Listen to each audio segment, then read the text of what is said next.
A Palestinian stabbed an Israeli security guard Sunday at the entrance to Jerusalem's bustling central bus station, seriously wounding him in the first attack in the volatile city since President Donald Trump recognized it as Israel's capital.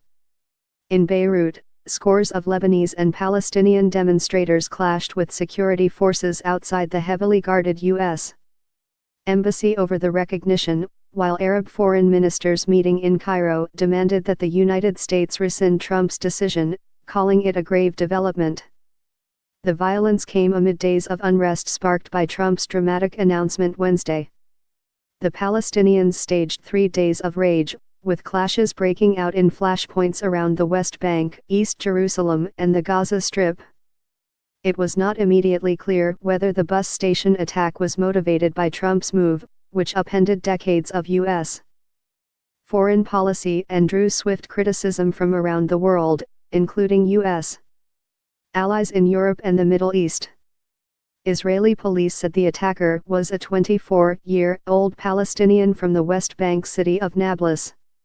Israeli media identified him as Yassin Abu al-Qura, who posted on his Facebook page in recent days about Jerusalem, writing, "Our blood is devoted to the holy city." Comments on his profile called him a hero for allegedly carrying out the Jerusalem attack. President Donald Trump on Wednesday recognized Jerusalem as Israel's capital and announced that the U.S. embassy will eventually be moved from Tel Aviv to Jerusalem. President Donald Trump on Wednesday recognized Jerusalem as Israel's capital and announced that the U.S. embassy will eventually be moved from Tel Aviv to Jerusalem. Police spokesman Mickey Rosenfeld said the guard sustained a serious wound to his upper body and the attacker was apprehended. Israel's Channel 10 TV news broadcast security camera video showing the attacker removing his jacket near the security gate and then thrusting what looked like a knife into the guard's chest before fleeing. Trump's announcement raised fears about a new wave of violence.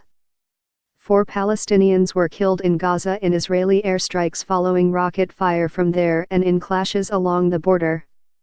In the West Bank, there were dozens of injuries, but no deaths. Israeli airstrikes killed 2 Hamas members early Saturday following a rocket attack on Israel, in the latest fallout from President Donald Trump's decision to recognize Jerusalem as Israel's capital, a development that has roiled the region and the larger Muslim world. The Israeli military said.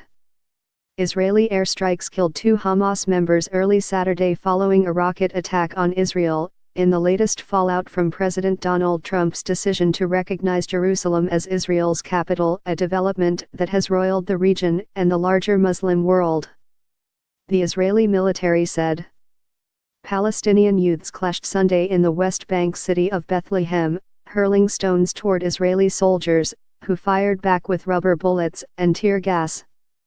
There have been more than 2 years of intermittent attacks in which Palestinians have killed more than 50 Israelis, 2 visiting Americans and a British tourist in stabbings, shootings, and car rammings.